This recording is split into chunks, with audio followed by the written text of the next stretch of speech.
السلام عليكم ورحمة الله وبركاته.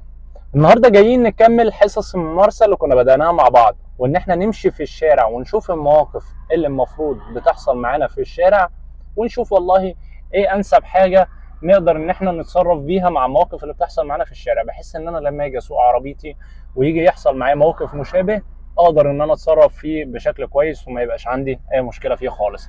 طيب تعالوا نمشي كده مع بعض ونشوف إيه الحاجات اللي المفروض نعملها وايه الحاجات اللي هتحصل معانا في الشارع ونتصرف فيها ازاي بشكل يبقى كويس جدا.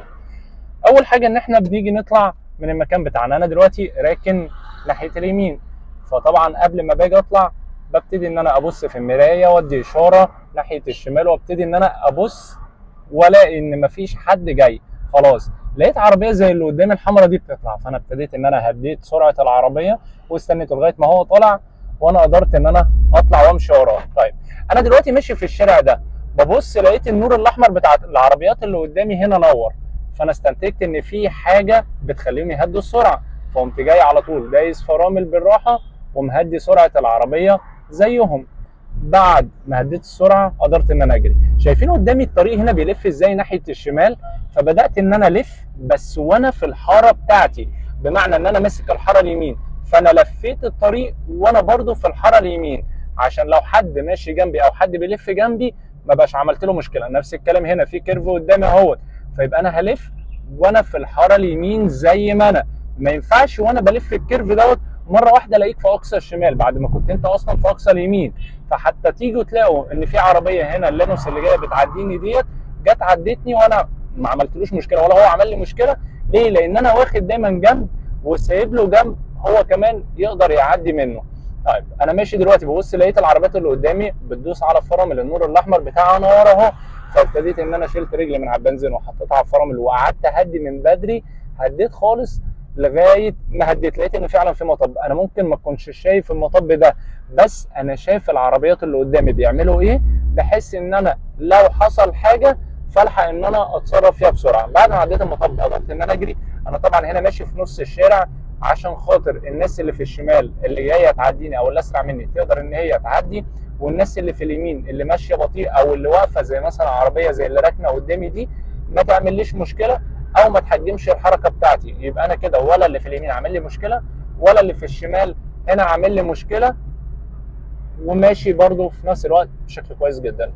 طيب زي الفل. انا دلوقتي عايز الف وارجع الطريق ده، فابتديت ان انا اديت اشاره ناحيه الشمال، ببص لقيت اليوتيرن قدامي اهوت اهو الملف قريب، فبدات ان انا اهدي من بدري خالص واحده واحده واحده واحده واحده واحده. بصوا بقى في الملف ده وركزوا كويس جدا. انا دلوقتي جيت وقفت في الملف ده، مش انا دلوقتي هقطع الطريق عن العربيات دي؟ فعلا، فبقف واستنى ان يبقى في فتره كويسه كده، ممكن بعد العربيه الحمراء دي اقدر الف. قدرت ان انا سبت الفرامل هنا ولفيت على الواسع خالص، يبقى انا لما بلف شمال بلف على الواسع خالص، وجيت هنا في اقصى اليمين، فاصبح ان كل الناس اللي جايه بتجري في الشارع ده جم يعدوني زي ما انتم شايفين، وما عملتش مشكله خالص لاي حد. فالدوران ده مهم جدا ان انت تركز فيه، طالما انت بتلف في يوتيرن ومش عامل لك حاجز جنبك يحجم الحاره بتاعتك او يبعد الناس بعيد عنك، فلازم تلف الملف على الواسع خالص زي ما احنا شفنا، وتروح في اقصى الحاره اليمين، بحيث ان الناس اللي جايه بتجري في الطريق تيجي تجري وتكمل طريقها وانت مش عامل له اي مشكله. طيب نيجي نخش الشارع ده، انا عايز اخش يمين هنا، فيبقى وانا جاي داخل الشارع ده يمين باجي اخش في اقصى حاجه يمين، يبقى وانا داخل يمين بلف في اليمين خالص، بحيث برضو ان لما يجي تاكس زي اللي جاي جنبي ده ويجي يكون عايز يعديني فهنا يقدر يعدي وانا برضو مش عامل له مشكله. يبقى دايما في قاعده كده عندنا في السواقه باستمرار، يقول لك ايه؟ يقول لك يمين على الضيق وشمال على الواسع. يعني ايه يمين على الضيق؟ يعني انا لما جيت داخل الشارع اليمين دخلت على اضيق حاجه عشان ابقى في الحاره اليمين او الطريق البطيء بتاعي. طب ولما جيت داخل شمال دخلت في اوسع حاجه عشان خاطر برضه ابقى رايح في الحاره اليمين اللي هي الطريق البطيء اللي هو الطريق بتاعنا. فيبقى دايما خليك فاهم كده كويس جدا ان اليمين لازم يبقى على الضيق والشمال لازم يبقى على الواسع.